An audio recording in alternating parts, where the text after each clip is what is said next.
Good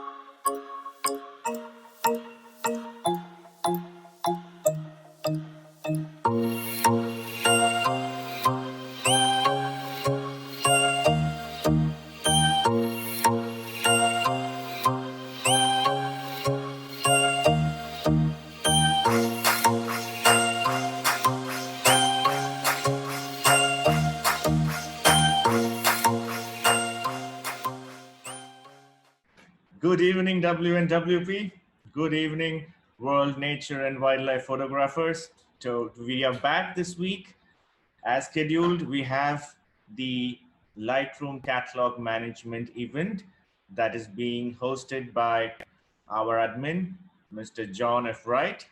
It has been a fantastic journey for WNWP, though short, very fast, a lot of responses, a lot of members, a lot of activities. John has been playing a very significant role in shaping up WNWP, in providing excellent advices, excellent guidance, and definitely mentoring a lot of members as well. So, John, over to you, and we are looking forward to hear from you about the Lightroom Catalog Management. Well, welcome everybody. Good morning, good afternoon, good evening, depending on what part of the world you're in. We've got a global membership base, and I'm very proud to see the membership rates increasing rapidly. I'd also like to say that the quality of the images being submitted are just absolutely fantastic. So every day I see pictures from different parts of the world of animals and wildlife and nature that I've not had a chance to see personally in life. So now I've got a few more things, a few more places I've added to my bucket list of places I need to visit and photograph. So thank you all for posting your wonderful pictures. All right, so today what I'm going to talk about is Adobe Lightroom Classic. And there's actually two Lightroom versions. One is the mobile version that you can access across multiple devices. The one that I use is Lightroom Classic. I've got it loaded on my desktop and also on a laptop. So when I go traveling, then I take the laptop with me and then synchronize the databases when I get back. For me, that works out really well because I find that there's some tools and features that I have in Lightroom Classic that I don't have in the mobile version, and vice versa. I know there's a lot of folks that do use the mobile version, and it has some things, especially the synchronizing between devices, that Classic doesn't have. But for me, I like the set of robust tools that Classic has, and so for me, that's what I use. So a little bit of background for me. I was born in England. I've lived in the US since 1976. I've also got relatives in Spain and Australia, so we've got quite the international family as far as locations that we're spread amongst. Yeah, I've got to give a shout out for my dad, and of course he's not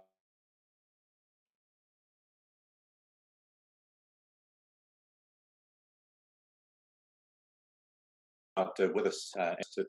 We were going to an event to show the old historic steam traction engines, and at that time the Queen Mother was going to be present, and so Dad bought me the camera so I could take pictures of the Queen Mother and also the steam engines. And so, or not, I've still got that camera today. Coming up on 60 years later, it still works just as it did back then. So that's how I got into photography. Now, I got into serious photography in 1979, and at that time, my wife and I worked to put together modeling portfolios. And so Linda would take care of makeup, dressing the outfits, while I was able to concentrate on lighting, camera angles, and things like that. So I think, like most of us, we also did weddings and family portraiture. And for me, coming out of an industrial career background, then I also did quite a bit of industrial advertising, product photography. And today, really my passion is with travel, landscape, and nature and wildlife.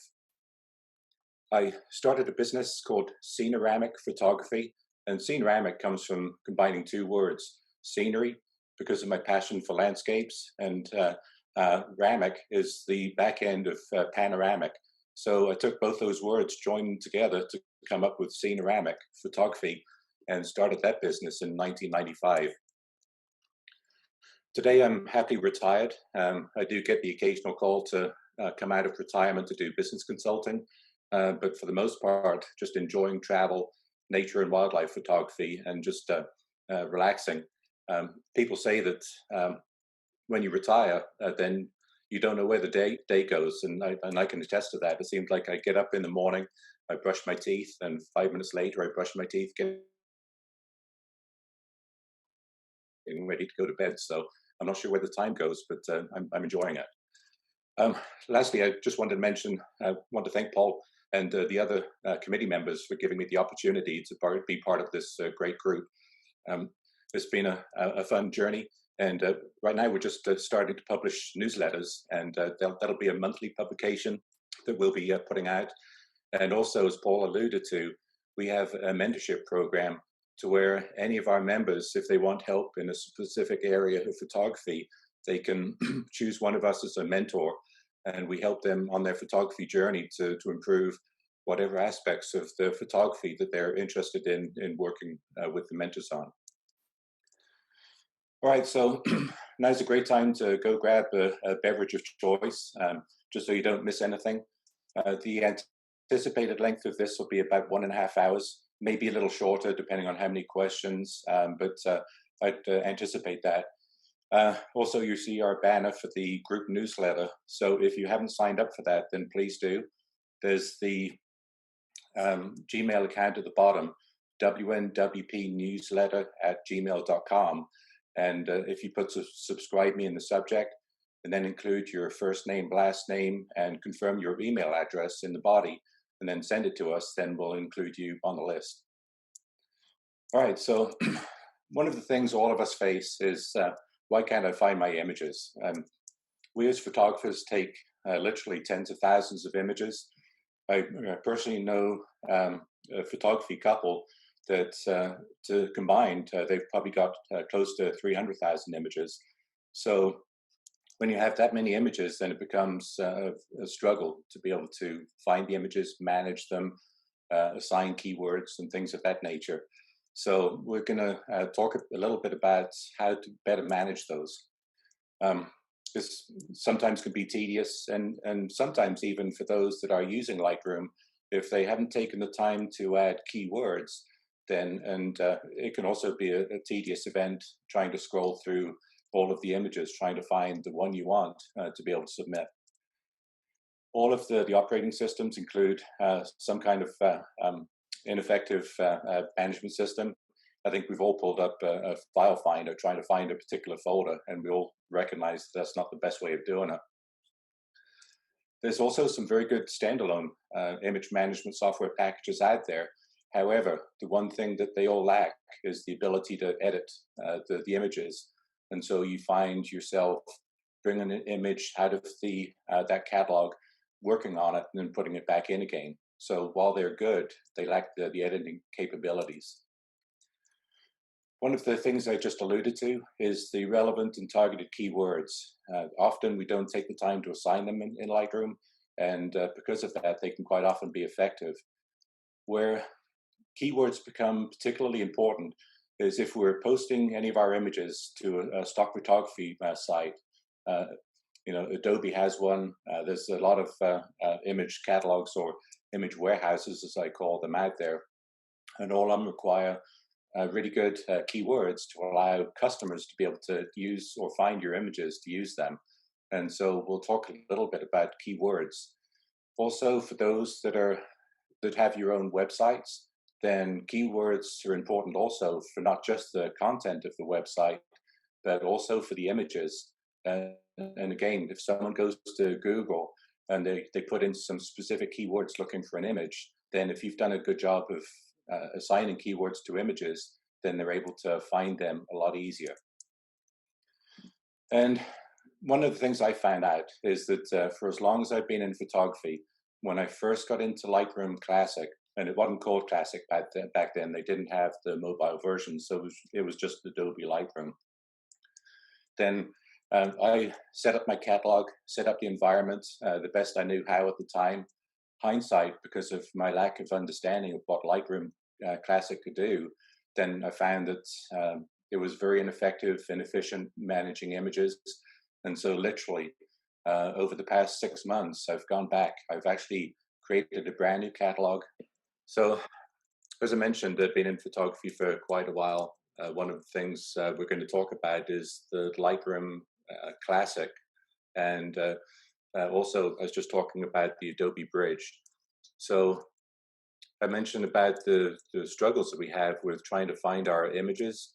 And one of the reasons why I've selected Lightroom out of all of the products, and I've tried Capture One, On One, Affinity.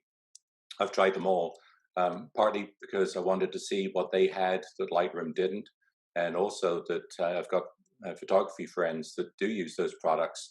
And so I like to keep abreast of what those products do so I can help them with their implementations. One of the reasons I've chosen Lightroom and stuck with Lightroom for all of these years is that it's very robust in regards to an image management system. And so I've not found another package out there as robust as Lightroom. So hence I've chosen that as a kind of a go forward product, if you will. Right, so today, what I'd like to do is I'm going to talk about these steps in detail, show you some screenshots that we can talk about. So this is just the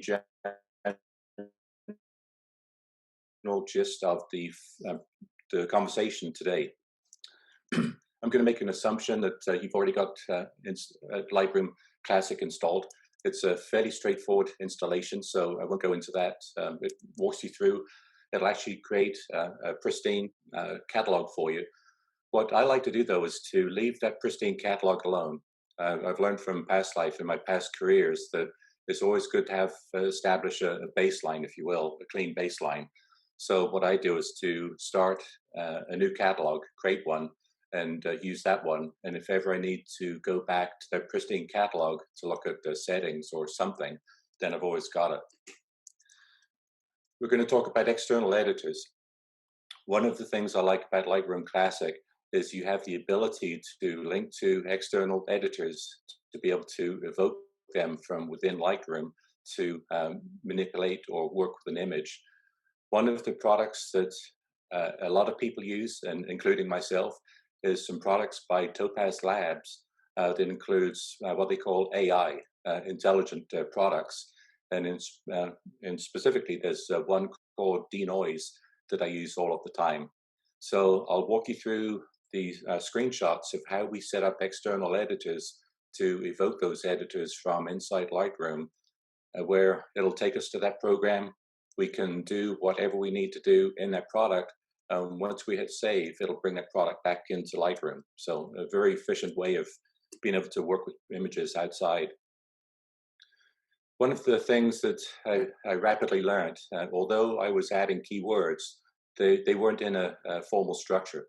So if I wanted to add keywords to an image, then I literally had to scroll through hundreds of keywords trying to find the ones that were relevant to what I was working with. So one of the things that I'll take us through is how to create a hierarchical keyword list.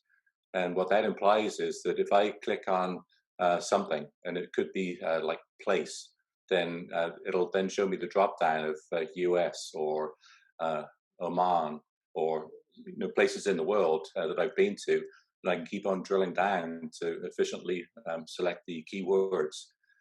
The nice thing about doing that is if we use keywords selected from a list, then we know that those keywords are consistent across all of them.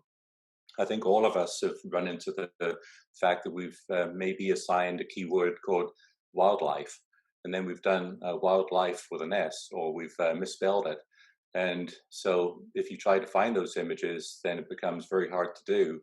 Whereas if we select the keywords from a list, then it helps us be consistent with the keyword naming convention across all images.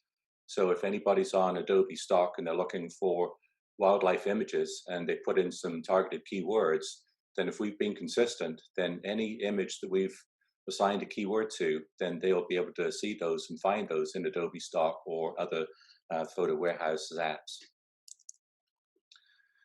One of the features I like is something called auto import, which is in Lightroom, you create a folder, and any files that get dropped into that folder, Lightroom automatically picks them up and imports them into the catalog. For me, I use the external program, Adobe Bridge, to be able to manage images.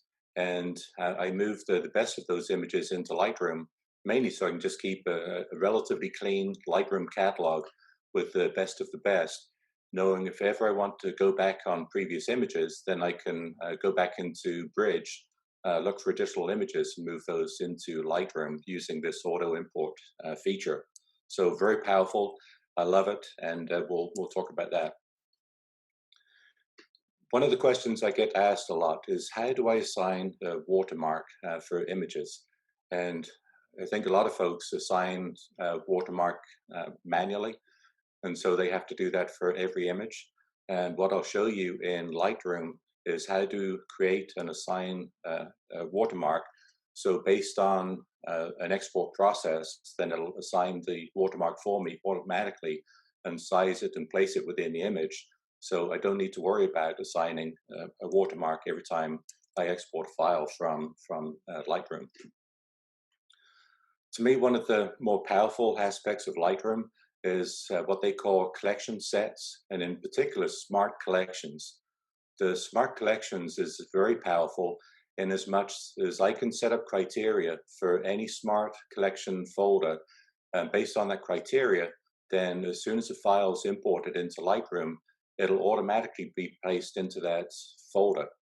So for me, having multiple cameras, I always like to have my images in smart folders separated by camera model so that I can view those. I've also got them set up by date ranges.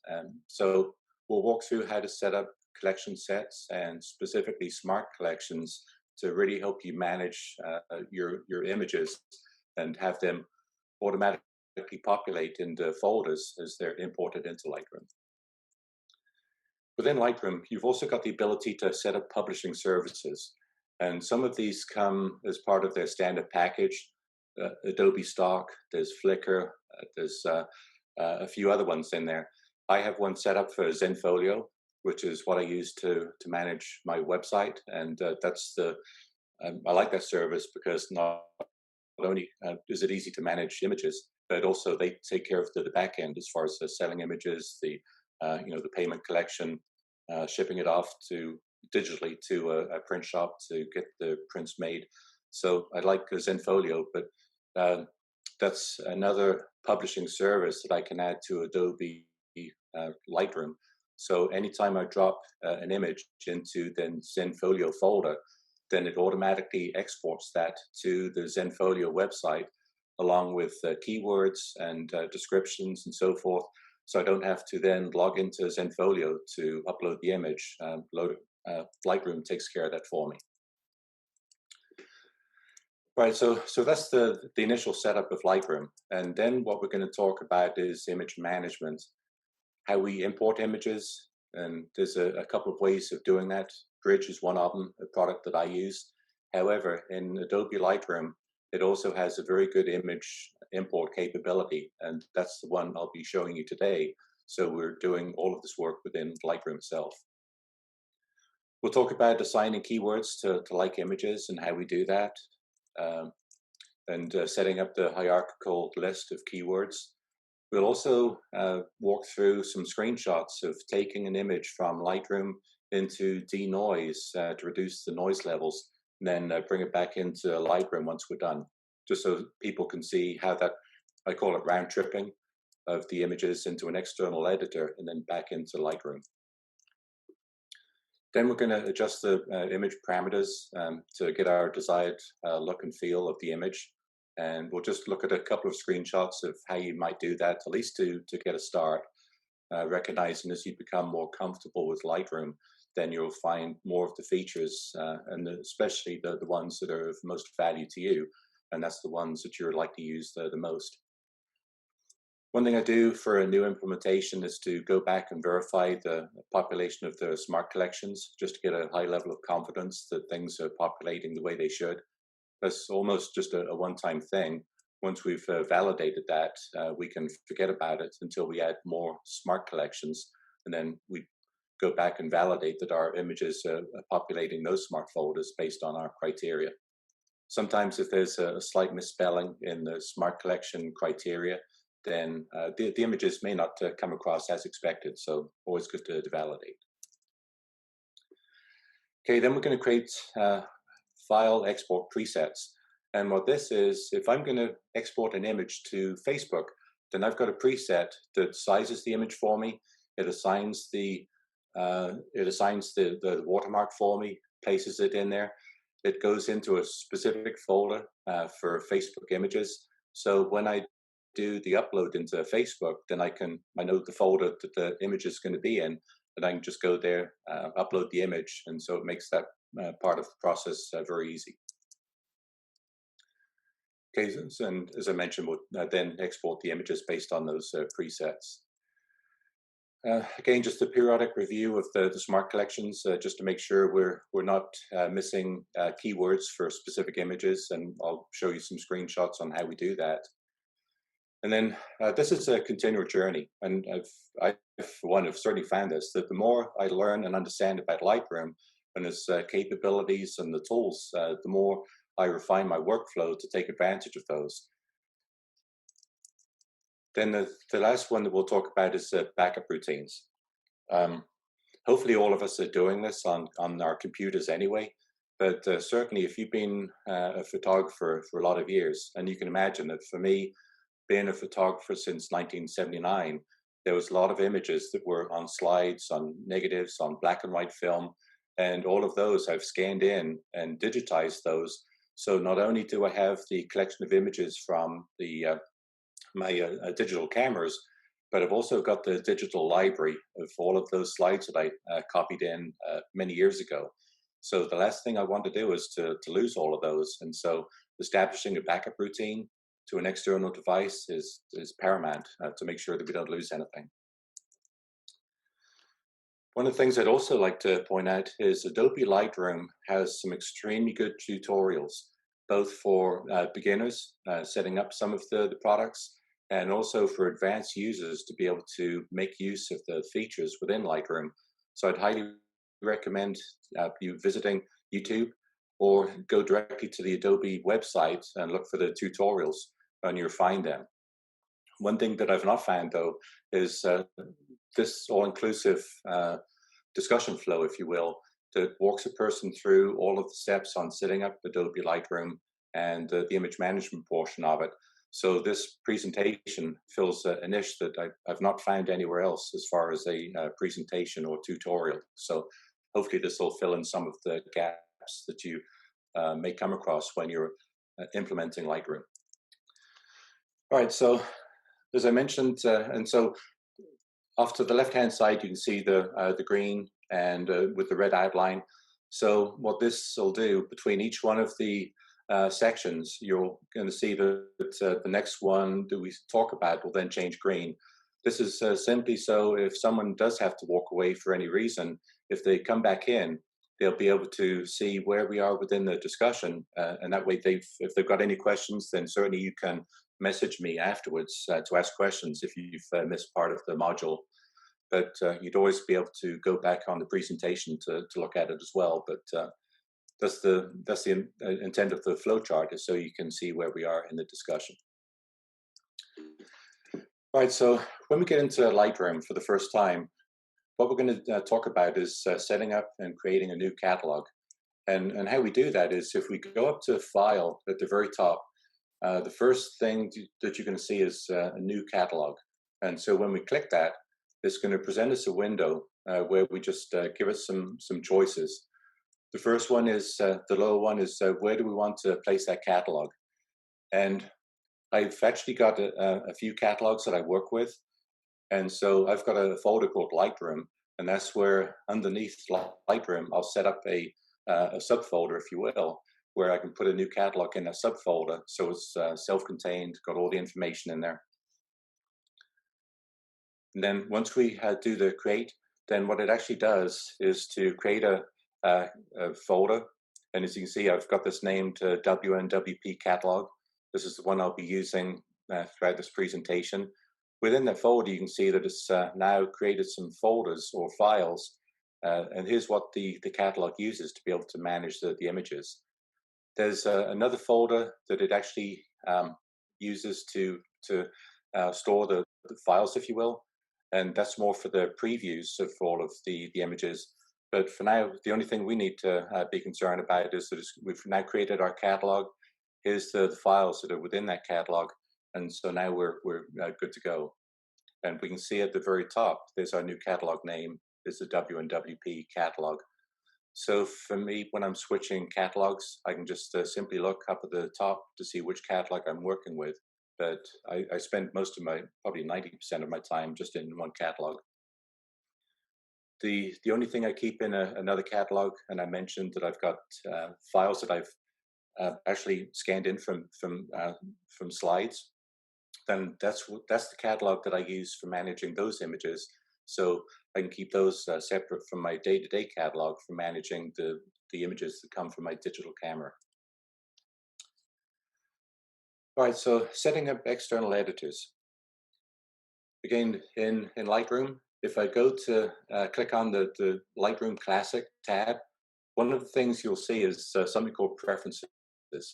And if I click on Preferences, then it'll bring up this image of the preferences that I have available to me. Now, each one of these up at the very top is a tab. In fact, all of these are set up by default by Lightroom when it creates the Lightroom environment. And so we don't need to do anything with these. One of the things I wanted to show, though, is the external editors and how we populate those.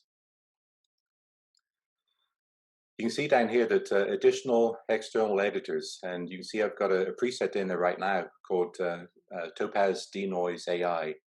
And if I click on this arrow, then you can see here's the 3 products that I have in there. Now, by default for Topaz Labs and some of the other products out there as well, when you do an install of that product, it allows you to close Lightroom down. And the reason it asks you that is it'll automatically add one of these external editing presets for you. So when you fire up Lightroom again, then you'll find these programs populated in this tab. And we'll take a look a little later on how we actually use these. And also just wanted to mention that if a program isn't added in there by default and you'd like to add it, there is that button on there called Choose. And what that allows you to do is to navigate to the application that you want to include as an external editor. You choose that, and then similar to what we have here, it'll ask you about some of these parameters. And once you've done that, then that program then shows up in your external editors whenever we're editing images in Lightroom later on. And we'll take a look at that. All right, creating the hierarchical keyword list. Okay, if you notice off over here, then I've got my keywords, and you can see that they're in a hierarchical fashion.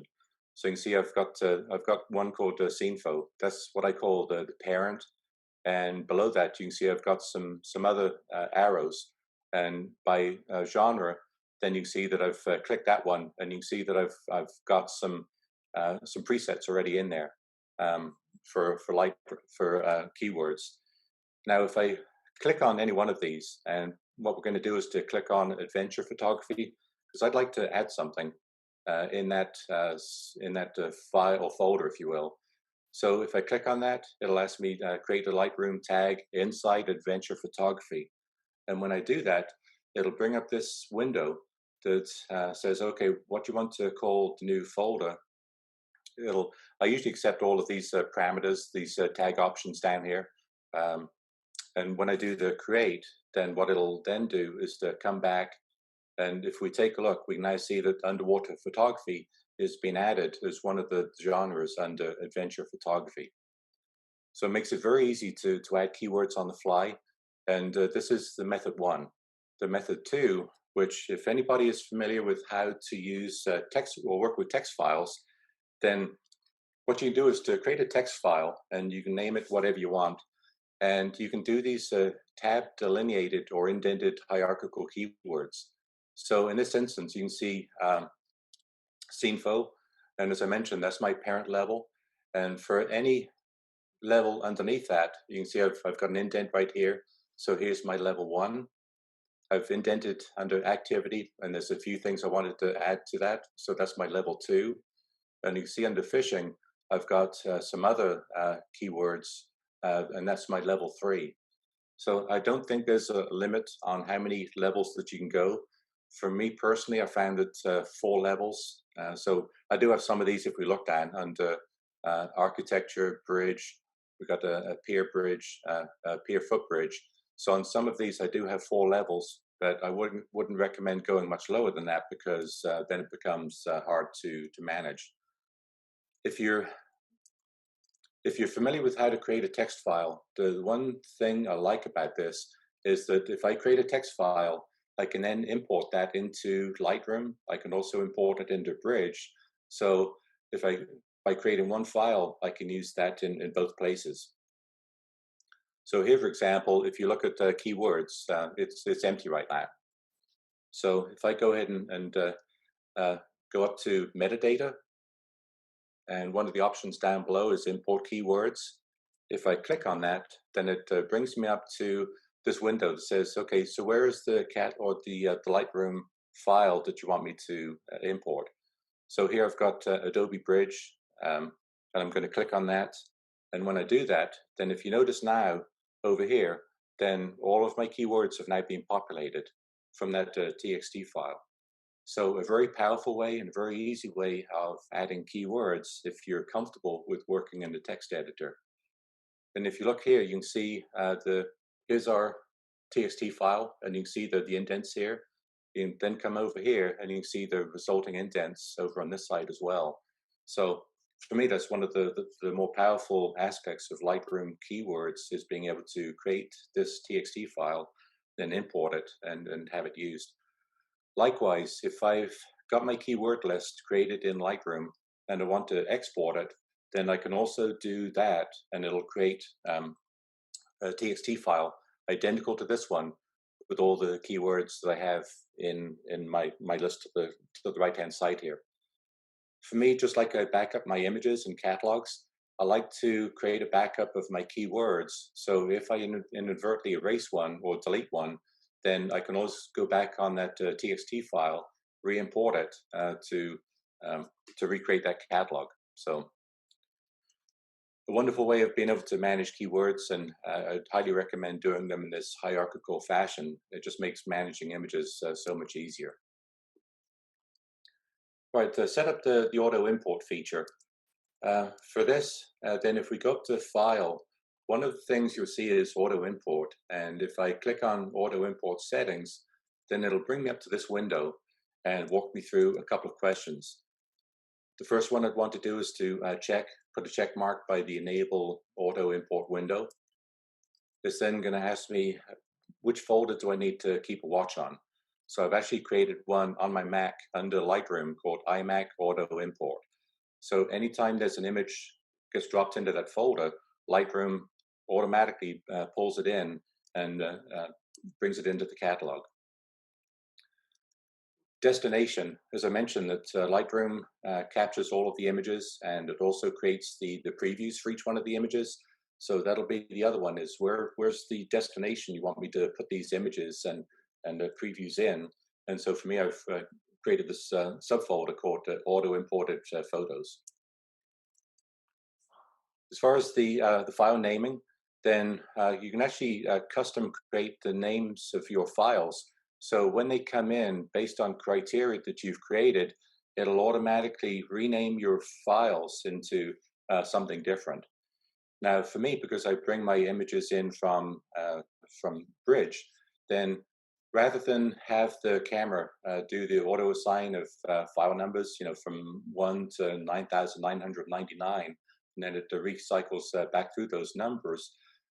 In Bridge, when I do an import, then I ask Bridge to be able to assign it the year, month, day, hour, minute, and second. So that way I've always got a unique identifier for every one of the images in there. You can do the same thing in Lightroom. If you don't use Bridge, then you can create a custom naming convention to do that exact same thing. So when it comes into Lightroom, then it'll rename the files for you. For me, I just select the file name. As I mentioned, I've already renamed the files in WRIGHT. So when those files come into the library, into Lightroom, then I don't need to do anything with them.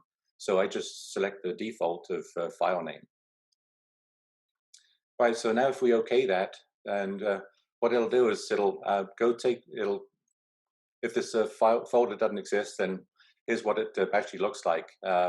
It creates one called iMac Auto Import. And there's only one folder in there because this folder is basically always going to be empty. Whenever I move a file into iMac Auto Import, then as soon as Lightroom sees it, then it'll take that file, bring it in. And so this folder is always empty. The only exception is that it's got a folder in there called unable to read these files. And so literally, if you've got a corrupt file and it won't migrate into Lightroom, then you can typically see that file in the unable to read these files. And so it gives you a heads up, hey, I wasn't able to do this. You also get the warning message within Lightroom, but that's the only other folder that you'd ever see in iMac Auto Import, or whatever you name your folder, is just that folder. All other files I drop in there, they're going to automatically be picked up and moved into Lightroom. All right, so create a watermark for exported images. So what we're going to do is to go back up to Lightroom Classic. And if we look, there's something on there called Edit Watermarks. And if I click on that one, then it's going to bring up this window. And it's the watermark editor. And there's two ways to get a watermark on the image. By default, it'll come in here. And this is the one that's going to be selected, Watermark Style Text.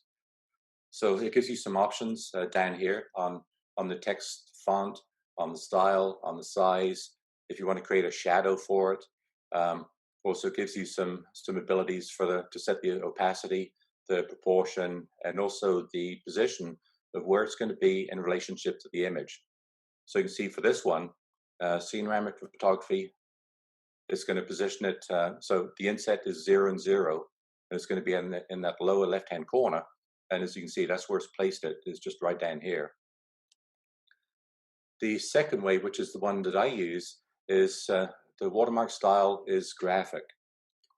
And so what it allows you to do is, where's this file that you want me to import and use as your watermark? What I do, I use an external program called Sketch, and that's where I manage my watermarks and some other things I do. Some of these slides I've created in Sketch because it allows me to do some things to add text and boxes and so forth. So once you've created your watermark graphic, and you've chosen it, then it'll come down here and ask you, okay, effects. What's the opacity? What's the proportional size compared to the image? What's the inset? And so you can see here, I've selected a opacity of 60%. So you can see I've got a opaque watermark on the image, and I've selected to put it in the lower left corner. And I just want to indent it by one space, if you will, from both the side and also from the bottom. All right, so smart collections and collection sets. To me, this is probably one of the most powerful tools we have in Lightroom for managing images. And if we look off to the right-hand or left-hand side, then you'll see some things called collections. And you can see right now that there's some collections in there that Lightroom creates by default. We have color, 5 stars, past month, there's some variety in there.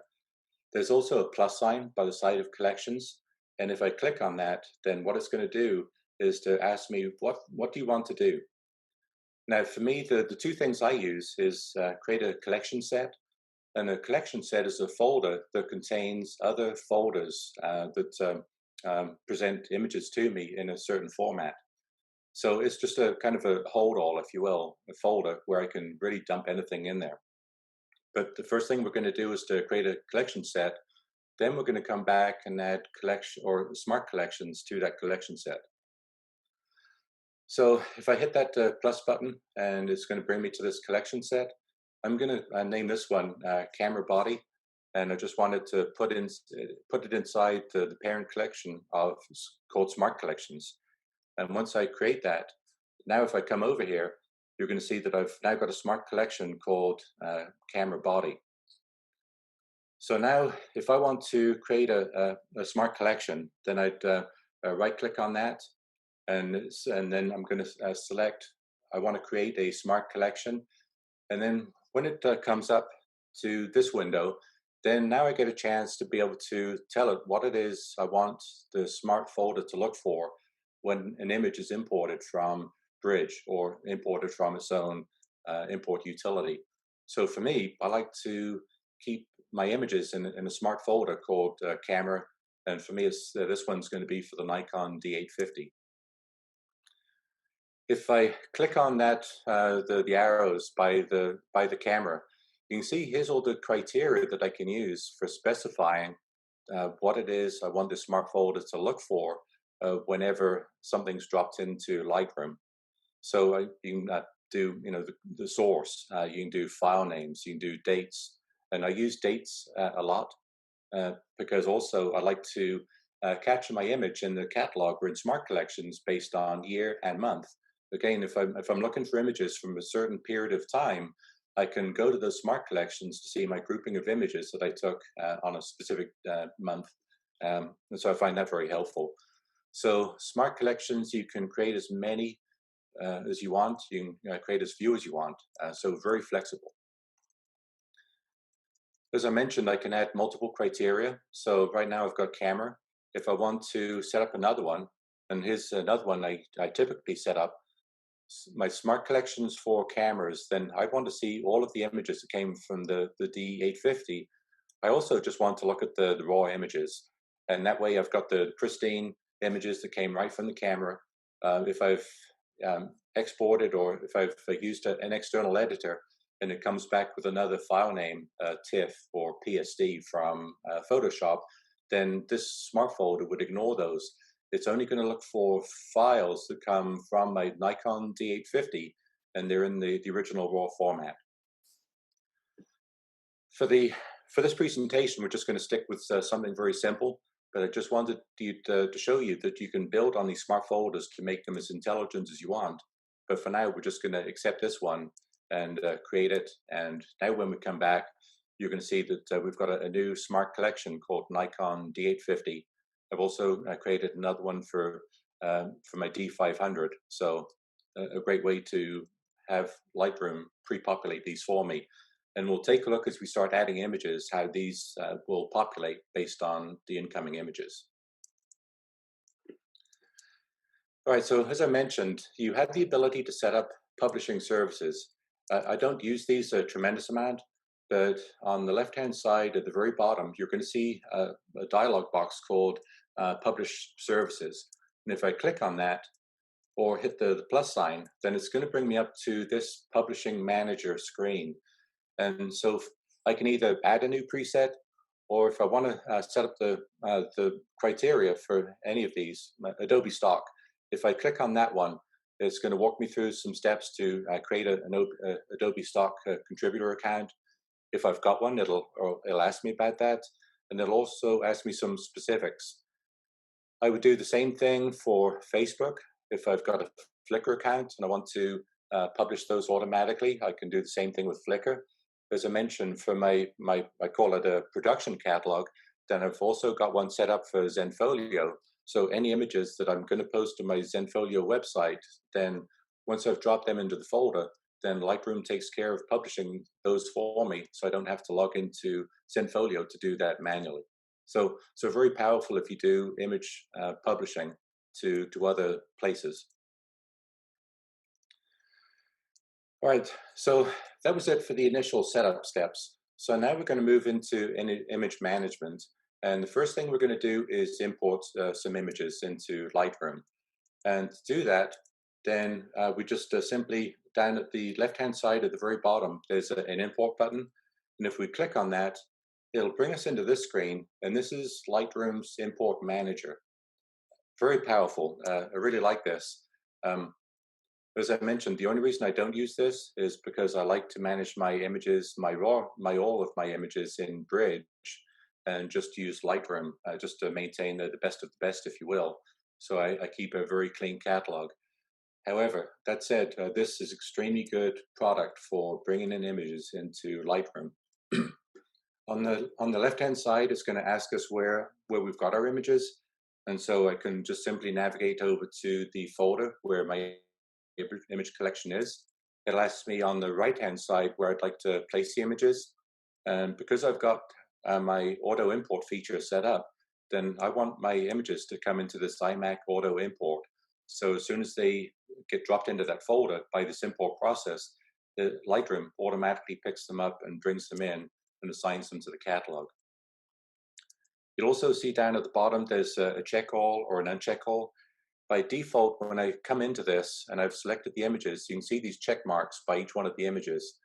So by default, when I come in here, it's going to basically have checked all of the files.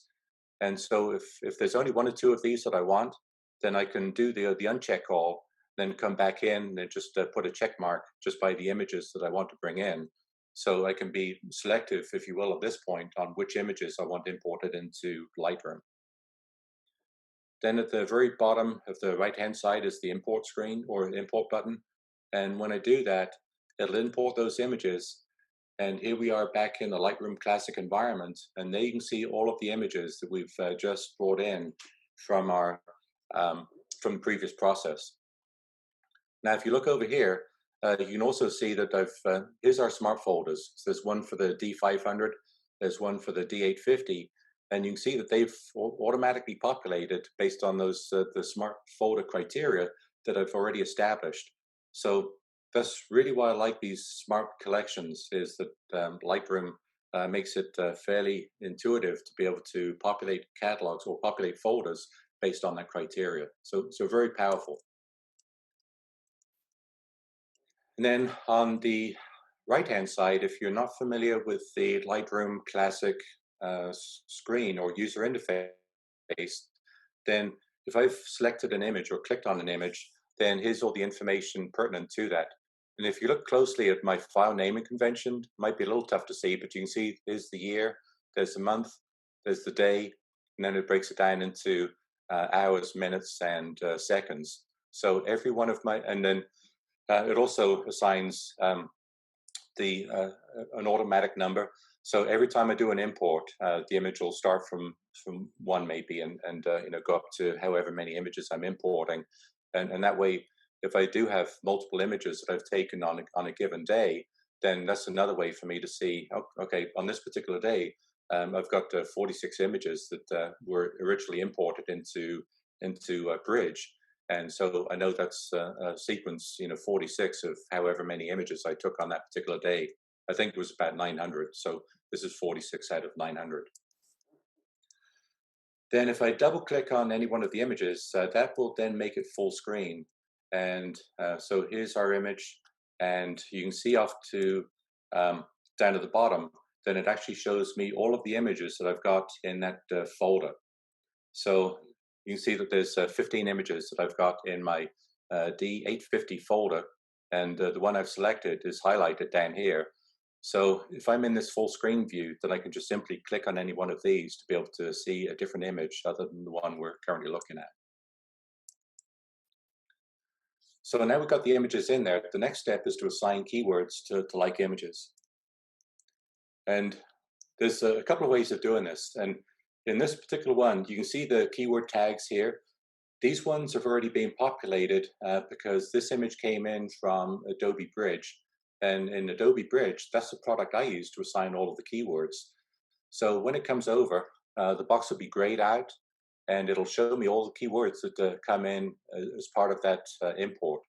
Now, if I was to click on any of these keywords, then that box would then turn white, and I'd be able to manually enter any keywords into this box if I wanted to. However, I choose not to do that because, as I mentioned, the power of Lightroom is to use our this lower pane to click the keyword list to select our keywords and have it populate that keyword tag window. So here's our keyword list, and there's our keywords that we have already assigned to it. So in this particular one, if you take a look, what I've done is to click on the hierarchical list of place. I've then clicked on USA, and I've then clicked on Arizona, and I've got some criteria here that I've selected. And on the left-hand side of that list, you can see the check marks. So anytime I put a check mark in there, that's then going to take this particular keyword and it'll move it up to our list. The other thing this does as well is on the right-hand side, then I can take a look and it'll tell me how many images that I have that are assigned to a particular keyword. So again, quite powerful, because I can simply then look at those keywords to see how many images I've assigned to it. And that's just another tool that helps me manage if I've the assignment of the keywords. All right, so I mentioned that we can invoke internal or external editors from within Lightroom. So we're just going to do that. We're just going to select one of our images, and once I right-click on it, it'll open up this window. And if one of the options on there is Edit In, and you can see one of our options is one of the 3 Topaz products that I've got added as external editors, one of them being Denoise. So when I select that, it's going to bring me up to this one and say, okay, how do you want me to move this image over into your external editor? So for me, I want to move it in with the Lightroom adjustments. I wanted to go over as a TIFF file. There's the color space that I'll be using, the depth, the resolution. And then once I've clicked edit, then what it'll do is to then take that image over into Topaz Labs Denoise, which I'm in right now. And from here, I can do whatever I need to do, remove noise. And I can use the slider back and forth to be able to reduce the noise to where I like the image. And this is one of those things where you don't want to get too carried away. If you try to remove too much noise, then the image takes on a kind of a silky look, if you will. So be careful when you're applying this noise filter. The only thing you're trying to do is to eliminate as much of the noise out of the viewable areas as possible without detracting from the overall image quality of the image. You can also sharpen the image in here as well. And also, if you've had to apply a fairly heavy noise filter, in other words, I've got an image that's a very high ISO, and I've had to apply a fairly heavy noise filter, then I can use this called Recover Original Detail, where it'll look in those heavily denoised areas and try to recover as much of the detail as possible in that file. So once I've done here, I'm going to click on Save Image, and that'll take that image back into Lightroom. And here you can see our original image, and the one next to it is our modified image. And if I look over to the right-hand side, then you see what it's done. You see one that's called Preserved File Name, and that was the original NEF file. That's the Nikon's proprietary raw image format. And you see the one up above is TIFF format, and that's the file that just came back in from Denoise. Okay, so now we're just going to adjust some image parameters just to get a feel for some of the tools within Lightroom. Not going to spend a lot of time on this because Lightroom is very robust. So one of the things that we'll do is just take an image, apply some basic adjustments to it. And one of the things I like to do is to use this auto feature. I'll say that Lightroom gets a little carried away sometimes with adding vibrance, but it's a good starting point. So in our Lightroom, right now you can see that library is the one that we're working in. Right next to it is called Develop. And if I click on that, what it's then going to do is to take us into the Develop screen. And I see some different things going on here. Now I can see on the left-hand side, there's some presets that most of these either come with Lightroom or they're ones that I've added in.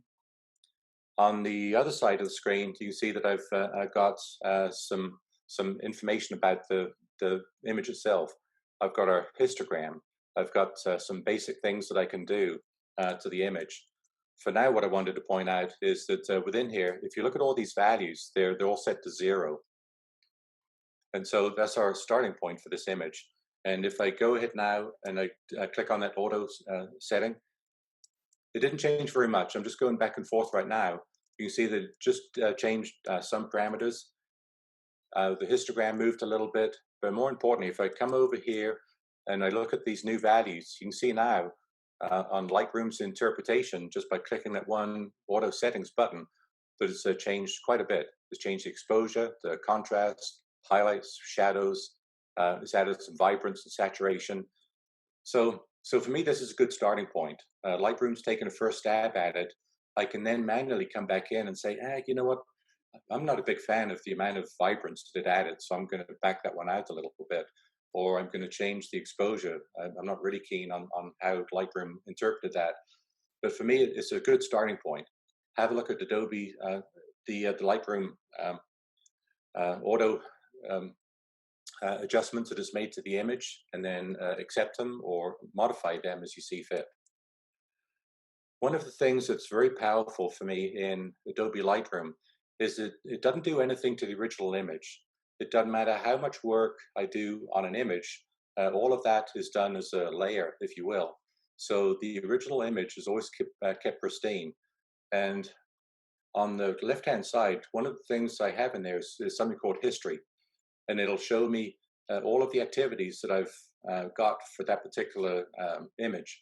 So I can choose and click on any one of those points within this history, and it'll take me back to that point in time so that I can deselect any filters I may have added. So one thing I really like about Lightroom is it works with the images and does it in a non-destructive fashion.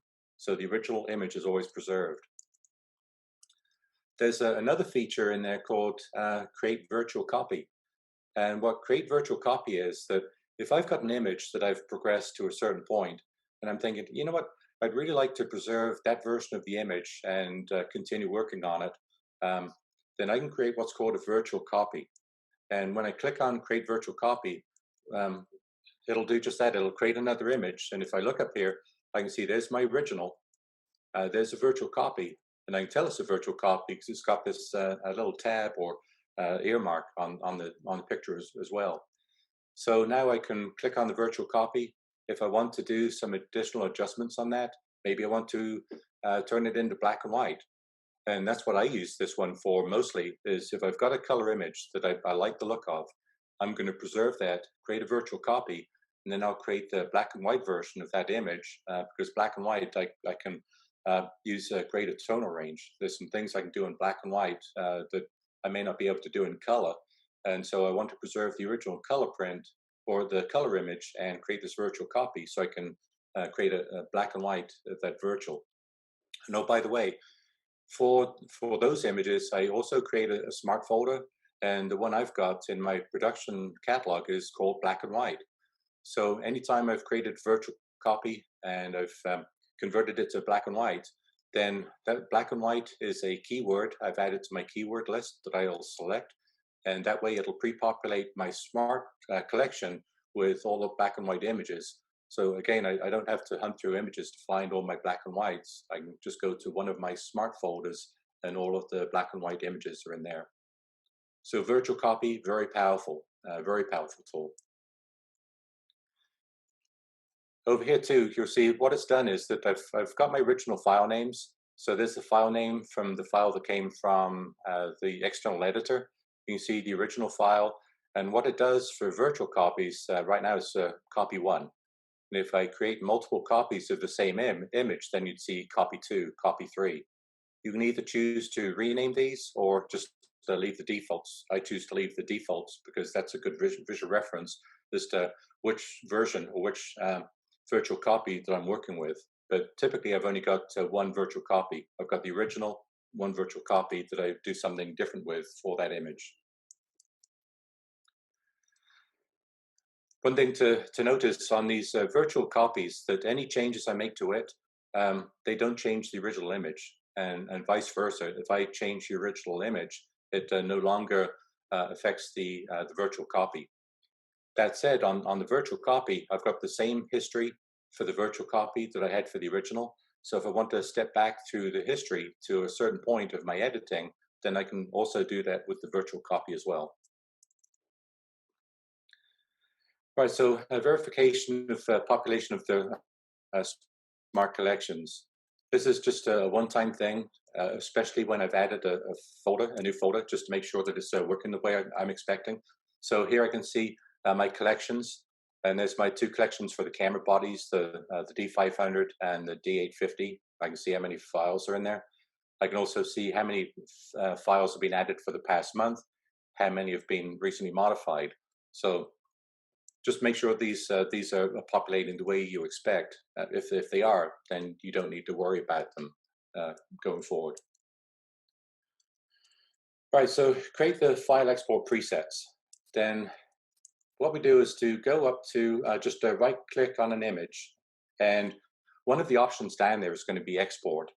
And if I click on that export, what it's going to do is to bring me up to this screen, and I've already got some presets that I've got predefined. I've got a Dropbox account that it'll take images to. I've got the Facebook accounts, whether it's a horizontal or vertical format, for my printing, for personal printing. So here I've got some user presets already specified for myself. To do that, the first time I come in, if I'm making a brand new preset, then it'll walk me through some steps. Where do you want me to put these when I've gone through an export process? For me, you can see I've got a file under Lightroom called Exported, and I've got one specifically for Facebook. So what I do to organize my files that are preset, for any preset I've got over here, I've got a corresponding folder. So when they're exported, they always go to that specific folder. So again, I've got one location I know to go to look for a Facebook image, or if I've converted one for upload to Zenfolio, then I can go to that folder and see all my Zenfolio images. And especially where these images have different sizing requirements, then it's a good way for me to have each one of the folders populate with images based on the image sizing requirements for the specific usage. File naming. If I want to rename the files when they're going across into that folder, then here's the opportunity to click on this rename button and go through some custom settings. For me, I just let it go through as is, because I've got all the information I need right here anyway, as far as the date that the image was taken from. And so I just always accept the default. Now, the reason I chose this one to highlight is on Facebook, I'm always getting asked, how do you optimize a file to upload to Facebook so I don't lose detail? So here's the steps that I use that really work, and I'm able to retain a fairly high level of detail in the images and avoid that compression that Facebook's infamous for. So for me, here's my Facebook settings. It's going to be a JPEG. Going to use the color space of sRGB. Quality is going to be 100. And the next box, the image sizing, then I like to constrain it. So I do the resize to fit, and I do the 2400 by 2400 pixels. What that means is that whatever the longest side is, whether it's a portrait or whether it's a landscape, then it'll confine the widths to the image to 2400 pixels. I never want to enlarge an image. In other words, if I've got a very low resolution image that I'm trying to upload, then I don't want it to enlarge, because when it does enlarge and it goes into Facebook, it looks very pixelated. So I always make sure I'm working with a high quality image to begin with, and then allow it to downsize the image, if you will, for Facebook, but I'll never allow it to increase the size of an image, because I then lose image quality. Resolution 150. And then for me, depending on where the image is going, then I can assign the metadata that goes across with the image. And for FYI, Facebook gets rid of all the metadata anyway. So regardless of what you have selected here, then Facebook's going to get rid of it anyway. But just to appease myself, then I add copyright and contact information. But like I say, that gets removed.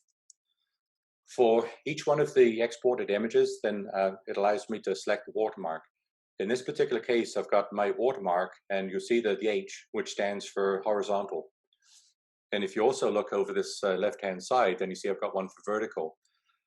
Although it resizes the image for me, if I use the same Facebook preset for horizontal and vertical images, the placement of and the proportions of the watermark tend to change depending on whether it's a horizontal and vertical. And so because of that, I've got the two presets and the watermark. If I'm going to export a vertical image, then the watermark I would have selected would be the SceneFo watermark V for vertical. So just be aware if there's going to be some slight differences. You may want to do the same, but that's where you assign a watermark to an image upon export. And then if this is a brand new preset, it'll ask me, do you want to add it? And I'll say yes. And it'll just come up and say, what do you want to name it? And this particular one, that's my Facebook horizontal preset that I've got. And when I do the create, then it'll add it to that list. Now, once I've clicked on that export, then what it's going to do is to move that to a file of my liking. So here's the export image that I used with my two preface preset. And the reason I've chosen this one is I wanted to show you a couple of things. One is if you look in the lower left-hand corner of the image, there's my Ceneramic Photography watermark that's placed in there. You can see that it is got the opacity that I specified, so it's not taking the focus away. I'll just mention right now that when you're setting up a watermark, always be careful on how visible it is. The last thing you want to do is to have someone come into Facebook and all their attention gets pulled away from the image, this beautiful image you've pictured, and you want to share with everybody, and their attention automatically goes down to the watermark.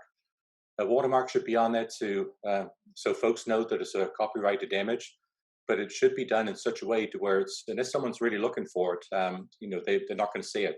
In other words, you don't want it to be the primary visual aspect of an image. So just be careful when you're creating watermarks to make sure they don't overburden the picture and they don't pull focus away from the main subject in the image.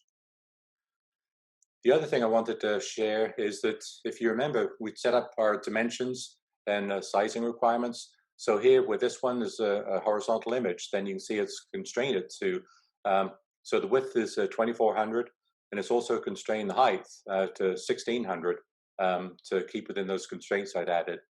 You can see our resolution is 150 by 150, which I'd specified in there.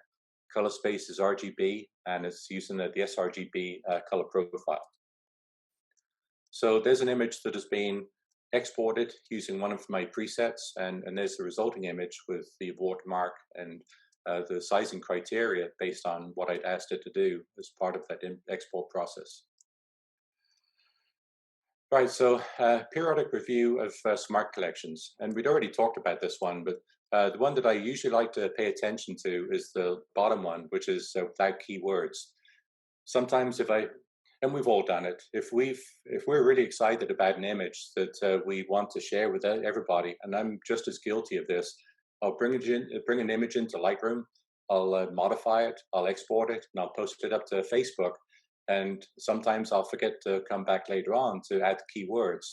So periodically, I'll come back in here, look at the smart collections without keywords. I'll click on that, and it'll then show me all of the images that I have in my catalog that don't have keywords assigned to them. And then I can go back and assign the keywords. So I guess one key piece of advice is just refrain from being so excited to share an image. Make sure that once you bring the image in and you've got it the way you like it, as part of that workflow, make sure you always assign keywords before you do the export, so you don't have to come back. Because I can guarantee if you forget to add keywords, then the more time that goes on, the more files you're going to have without keywords. So just avoid the temptation, come in, assign keywords, and then that's done, and don't have to worry about it. Right, as I mentioned, take advantage of improvements in technology and adjust your workflow if it's of benefit to you. Lightroom and Adobe, they're always making incremental improvements to their products. And sometimes there's things as part of the new feature set that are important to me. So I may include them in my workflow. Now, on the flip side of that, if you've got a workflow that's working for you and there's really no benefit to adding some new functionality or making changes to your workflow, don't. Because the more you can make your workflow convert it to muscle memory. In other words, I know the flow, I know it off by heart, I'm going to do the same thing every time. then I don't like to introduce too many changes to the workflow because I know it works for me and I don't see much point in changing it. So look at new features, accept them and use them if they're of benefit, but if they're not of any benefit or you're happy with your workflow, ignore them, just move on and don't worry about it. If your workflow is disjointed and ineffective, do something about it. And as I mentioned, that's something I did. I knew that I'd got a bad workflow that really didn't work for me. So I just said, you know what, I'm just going to start from scratch. Best thing to do. And hindsight, now I'm into that process for a few months. I'm glad I took the time to do it because the workflow now works for me instead of me working for the workflow, if that makes sense. Automate the processes where it makes sense. And we talked about a few of these. Use that auto import feature, very powerful. Use the smart collections to organize images. That to me is a game changer just for being able to set up smart collections so I can see images based on criteria. Very powerful. Use the export presets to format images for the intended use, whether it's going to the website, whether it's going to social media, whether it's going to Instagram. Each one has its slightly different requirements. And so I like to convert images to the format that's been inspected by that social media platform so it optimizes how it's displayed to customers. One of the things I didn't talk about is presets in the development module. And what that is, if I import images, and I've always got a set of things I do to every one of the images without exception, or to most of the images, I can create what's called a user preset in the development module. And it may be some export or exposure adjustments. It may be adjusting for vibrance. It may be some certain things I do on an image that I do to most images. I can create a user preset. And so once I've done that, with a single click on a preset, it'll apply all of those adjustments to an image. So very powerful. I've got a few of them set up, but and they're very helpful. Keep the keyword current list, or keep the keyword list current. So if there's keywords that you don't have in there, for me, for example, if I go to a different location to photograph, I've likely not got that location in my keywords under places and or country. And so that's when I would take the time to add those keywords to replicate where I've taken those images.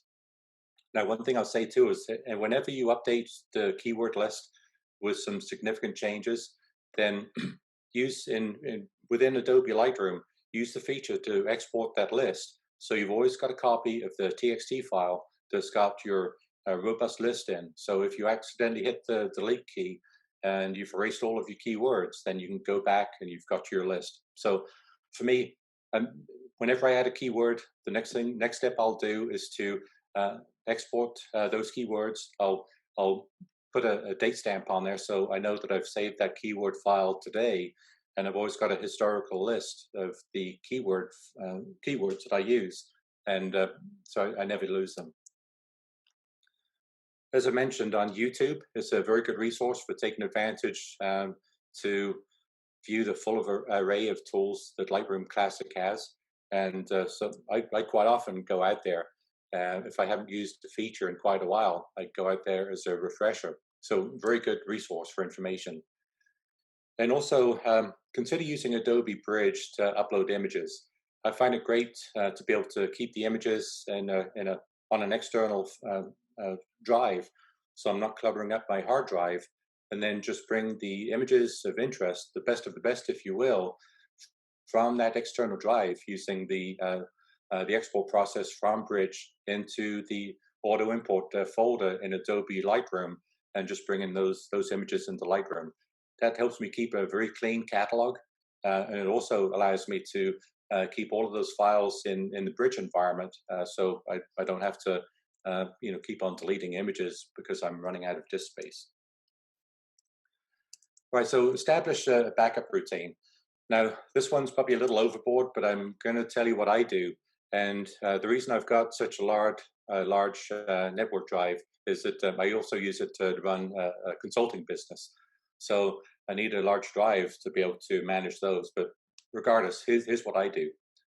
I use Adobe Bridge, so all of the images that come from the camera get imported into Bridge. and those are stored on an external drive. I've got a nightly backup routine of that external drive, and the contents are copied over onto that network drive.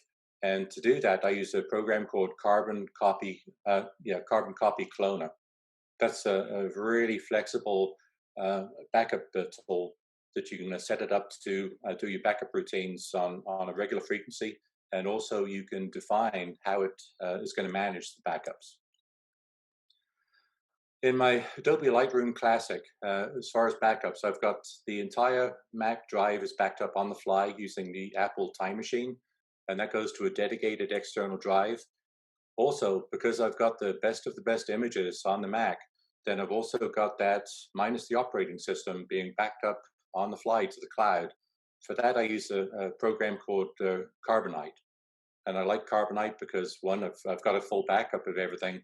I can also access Carbonite from any other device. So if I am on the road and I think, geez, I don't have a particular file on my MacBook Pro, then I can just log into Carbonite and download the image from there to be able to retrieve it. So Carbonite is a very good backup routine for cloud store of products. All right, so in closing, if your camera allows you to shoot in RAW format, do so. There's a tremendous amount of information that's stored in RAW format, which you lose once you go through the compression of JPEG. So I'd highly recommend that you store files in JPEG. Now, I know some photographers, when they're out in the field, they like to download a JPEG file to maybe their smartphone so they can upload it to a site. And so for them, it makes sense to set their camera up so it captures both a RAW file and a JPEG. JPEG, they can post it up to social media almost immediately.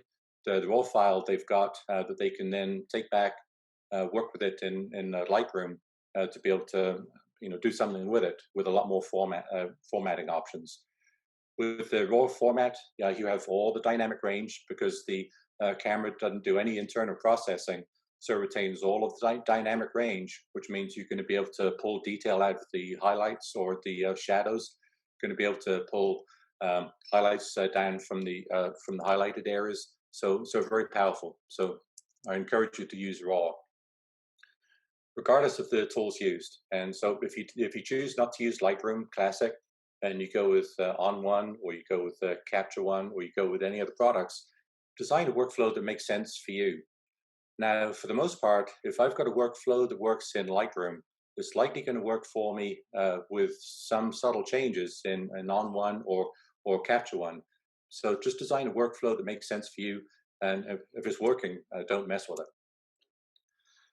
Consider using the Adobe Bridge as part of your management workflow. I find that fantastic because I've got a very large, it's a 4 terabyte external drive. So I never have to delete images off of that drive after I've imported them with Bridge. And the reason that's a benefit goes back to technology changes. Really until Topaz Labs came out with their AI products, then there was some images I had that I'd taken 4 or 5 years ago that I really couldn't do anything with. However, because technology has improved so much, I'm now able to go back and look at some of those images and say, you know what, with Topaz Labs, I can take it through Sharpen or take it through some of the other tools, and it becomes a very viable image. So I don't delete any of those images, and that's why I like keeping that Bridge environment, so I can keep all of the images over there and just move the best of the best over into Lightroom to keep it clean. And the Adobe Bridge, one thing what I'll likely do is to create another presentation.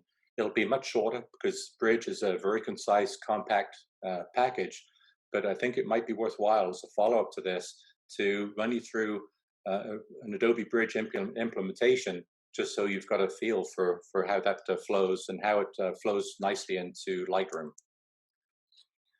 Okay, after uploading images, always take the time to add keywords. I'd also add one caveat to that as well. Some cameras do this by default, and that's to capture the GPS data.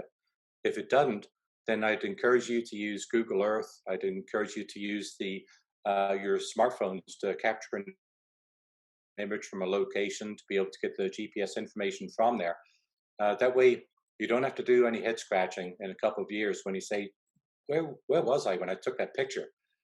It's always helpful to be able to pinpoint it on a map as to where exactly I was standing when I took the image. It's more helpful too if you get into a copyright dispute, then you can pull that image up and show the GPS information for that specific location, and it becomes a very handy tool for then proving copyright ownership for an image. So for all my images, I include both keywords, and I go back and also add the GPS data, so that information is on the best of the best images too. Lastly, take the pictures to please you and not for others.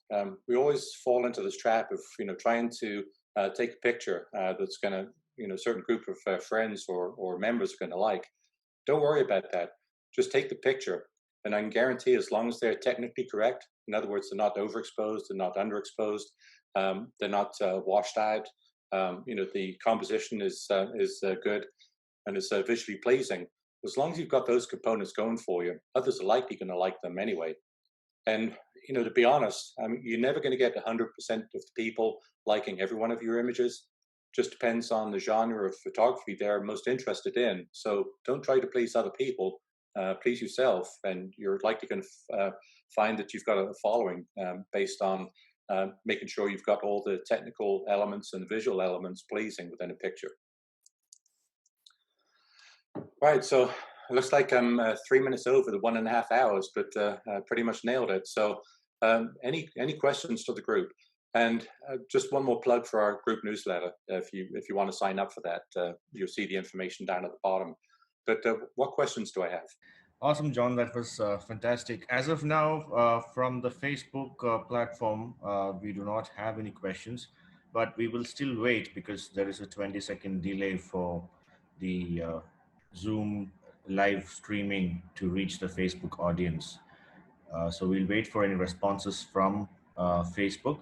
In the meantime, from our panel members, from our WNWP admins and mods, if you have any questions, please, you can come forward and ask John, please. All right, great. Sushant Ghatak from Facebook has got one of our members. Sushant has got a question. He's using, John, am I clear? Can you hear me? Yes, I can hear. Yeah.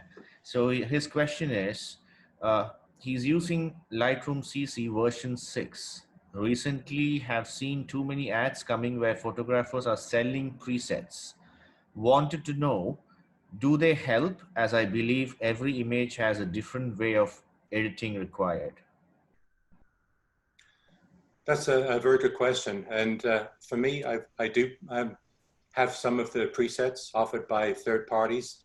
I mainly do it just so I can familiarize myself with those presets. So if people ask this exact question, is it worthwhile to buy these presets? I can say yes or no. In my general opinion, the presets, if you purchase them, they're a good starting point, but I find that folks can get a little carried away with them. Some of the packages that you find there are very focused on HDR, high dynamic range images, and they go a little overboard on the processing. So I guess what I'm saying is just become familiar with the Lightroom environment itself. And for those things I mentioned, where if you do certain things for every image, then just create your own presets. That's what I do, and I find those work very well. The presets that I've purchased, how often do I use them? I can pretty much say never.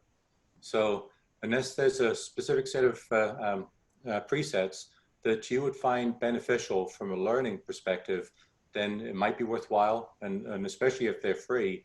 But for the most part, I would just recommend getting used to Lightroom, creating your own user presets, and that way you've got a set of presets that are help you with the way that you like to manage images. So kind of a long answer, but basically I wouldn't, I just create my own. Great. I hope that answer was really satisfying. I'm sure Sushant must have got it by now. The next question is from Geoff Stevens. John, the auto-assigned incremental number at the end of the file name, Does this cause any synchronicity issues with the bridge file names? No, it doesn't. Those sequential numbers, they're actually, for the way I manage my images, that is added by bridge. So when I import the information off of my card, like all of us, then we probably have a file name, something like JFW 001, and then I'm going to see 002 through 9999. So that's what I see from the camera. For me personally, how I've got Bridge set up is when it does the import, it changes the file name. It gives me the date information based on the year, month, day, hour, minute, second, and then that sequential number there, I've put that in for my own use, basically. So if I've gone on a photo shoot for a day, and these wild horses and my time in around the Yellowstone National Park was one of them. I can see those sequential numbers, and I know that if it goes from 01 to 999, that I've taken 999 images for that day. So it's just a sequential number that I've added to it. It really doesn't need to be there. I just do it as a personal preference for when I'm doing the import. But it doesn't detract from managing the image later on in Lightroom. Fantastic. Great. I hope that answer, Jeff Stevens is pretty happy with that. The next question, John, is from Mr. Nagaraj Shankar. He would like to know, do you think the new AI products will overtake legacy products like Lightroom and Photoshop? Actually, the short answer to that is yes. I've done, I wouldn't say extensive research. In other words, I've not created factual sheets or data to support it. But usually what I've done for the Topaz Labs AI product is that most of my stuff is done in Lightroom. So I may use Lightroom for doing the denoise, or I may use Lightroom for doing the sharpen. Likewise, I'll go into On One and I'll go into Capture One and do the same thing there. Visually, I can almost guarantee that 100% of the time that the images that I've run through the Topaz Labs products do look better than the ones that have gone through the native products. Especially images that are very noisy, I get much better results. They're much more targeted, and I think I've got to give Topaz Labs credit for that. And I'm not being paid for them. I use their products because I like them, but they're continually improving them. And I'd say maybe every 2 weeks there's an upgrade to the products where they've added some feature sets, but they also update their algorithms and as well. So the intelligence built into their products tends to get better and better with each one of them. So the short answer is yes. I've found visually that the output from the Topaz Labs products are better than those of the native applications. Great, great. Another question is from Mr. Milind Joshi. So Milind Joshi wants to know, he has a problem with updating Lightroom. Whenever I go for updating, it doesn't happen. What could be the problem? Yeah, that I'm not sure. Probably one of the things I would suggest, and if you're on the subscription based and using the Adobe Lightroom Classic and the other products that become part of the photography package, one thing I might suggest is if you go into their control panel that shows you the applications that you have loaded on your computer, I would recommend uninstalling that product and then doing the reinstall from the panel. And that would then give you a new environment. It'll keep all of your presets. It'll keep all your catalogs. It just replaces the enveloping package. But that should resolve any of the issues with what you're describing as far as the updates. I've not run into that, but that would be one recommendation. Would be to uninstall and reinstall and see if that resolves it. Great. We have Sushant Ghatak again with his second query. I use Canon 6D, so LR doesn't take the CR extension files. So I need to convert them to DNG extensions so that LR can read them. Any option that LR can choose CR files, so no conversion is required. Yeah, that I don't know. I can't answer that one. The only recommendation I would give there is have a look at the auto import process. And if there's a feature in there that allows you to take those CR files and convert them as far as the auto import to assign the DNG file extension to them, create the DNG file, that might be an option. That way you keep the pristine original image and it may create the DNG for you. But that's a suggestion, but I don't have an answer for that one because I don't work with CR files. Great, great. Adding to that, John, there is a feedback. Yes, Michael. I too have a Canon 6D camera, and I upload my file just CR as a raw files. Okay. Only the Adobe Camera Raw update has to be the latest. Okay. Then So it's not an issue. Yeah, not an issue. That's the way of how Sushant can get his Canon RAW files immediately compatible with Adobe softwares. That's it. Yeah, Michael brings up a good point, and Lightroom Adobe's actually puts out some regular updates, and part of that is how to manage raw files coming from the different cameras. And as Michael just alluded to, I think this last update, if I recall, there was a very significant update to how it manages the Canon files. So I think as long as you're on the latest version, then Adobe usually does a fairly good job of staying ahead of cameras being introduced into the markets. And they usually have those built into their raw import files or raw management files. So as Michael mentioned, as long as you're on the newest version of Lightroom, then I would think it should be able to handle them the way it should. Great, great. Hi, John. This is Bristow. Actually, I have a question. I would like to get a suggestion from you regarding a body product or some external editor, which we can actually see the autofocus points in either Lightroom or WRIGHT, which I'm using at the moment. Nowadays, I'm using Nikon D850 as well, and I use Nikon raw processing software to see these sort of points. But do you recommend any product that we can use in Lightroom or WRIGHT so that we can see the autofocus points? Sorry, could you just repeat the last part of that, Bristow? You were breaking up a little bit. Can you hear me now? Yeah, I can hear you. It was just breaking up a little bit towards the end of your comment. Yeah, actually, I was asking about, do you recommend any product that we can use with Lightroom or WRIGHT in order to see the autofocus points in the picture? Oh, right. Within Lightroom, there isn't, unfortunately. I wish there was. There's some third-party products that I do use, and I can't think of them right now. If I think of them, I'll post them out on our group Facebook page so folks can see them. But it seemed like that someone did come up with a way with being able to see those, but I think it took a third-party app. So let me check on that, and I'll post the information when I find it.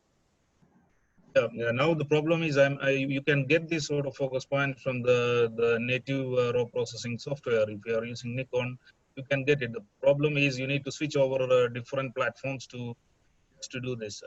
So if I can get something that I can plug into the Lightroom or WRIGHT, it really helps.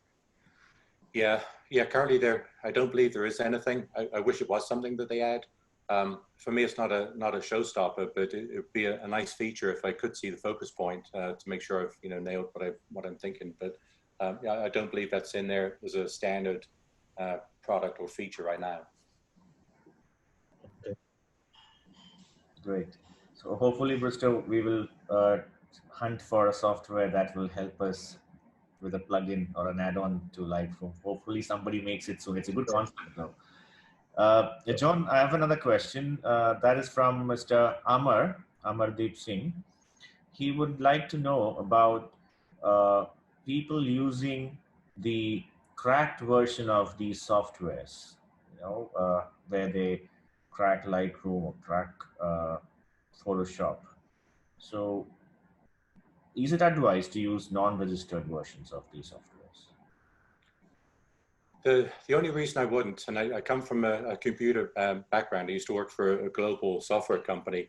And one of the reasons I'm always reluctant to purchase a cracked version of anything is you don't know if a hacker's embedded any program to embed any malicious software or files on your computer, or even to turn the computer into a host computer without you knowing it. So I guess from that perspective, I wouldn't want to entertain a cracked version of any product. On the flip side of that, then if you do have a copy of it, then it won't take too long before that cracked version is outdated in regards to technologies. But to be honest, that first one is the one that would scare me, is a cracked version. You don't know who developed it, who cracked it, and what software they've embedded in that that could be detrimental to your computer.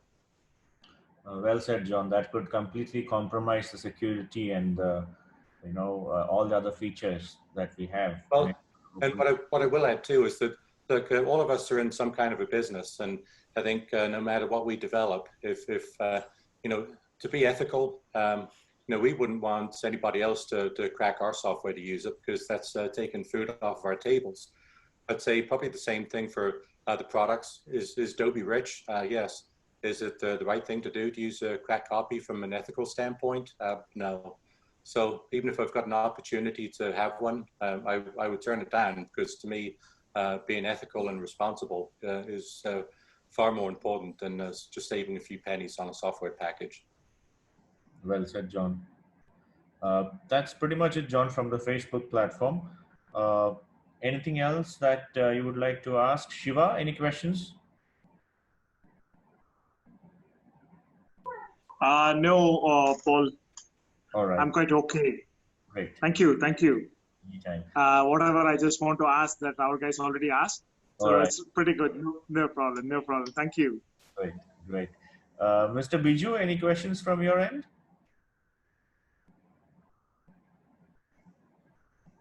All right. So that's pretty much it, John. We have answered all the questions from the live and the live stream platform, the Facebook as well. It was an excellent session, John.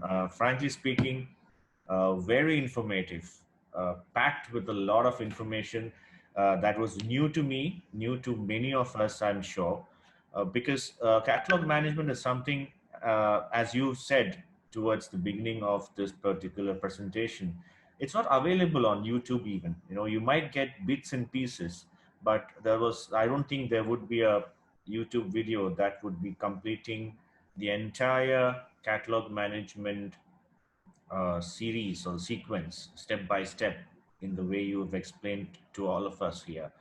It was an excellent session, excellent presentation. Thank you so much for your time, John. And I admire the research that has been behind this presentation. I'm sure you must have clocked a lot of hours developing this module, understanding and researching about this particular subject. A fabulous job. Fantastic presentation, John. Well, thank you. I very much appreciate the feedback. And yeah, I think for me, coming from part of my background, I always like to delve into whatever I do to learn as much as I can about a product, probably to the point where I've been accused of being a little anal for as far as I drill down into something. But for me, I find it beneficial, because if I'm going to use something, then I need to understand how it works so I can make it work for me rather than me work for it. Exactly, exactly. That's pretty much it. So I think we will call it a day. I'm sure John has had a very long talk with us, almost 2 hours now. I think you should rest now, John. You have a long day too. Thank you very Yeah, much for your time. I've still got that caffeine high, so I Okay, still thank need you, to John. walk for a few times. Yes, yes. Keep the coffee coming. You will need more. Right. Great. Thank you very much, John. Thank you. Thank you, John. Welcome. Okay, bye. Bye. Bye-bye. Thank you, John. Take care. Bye.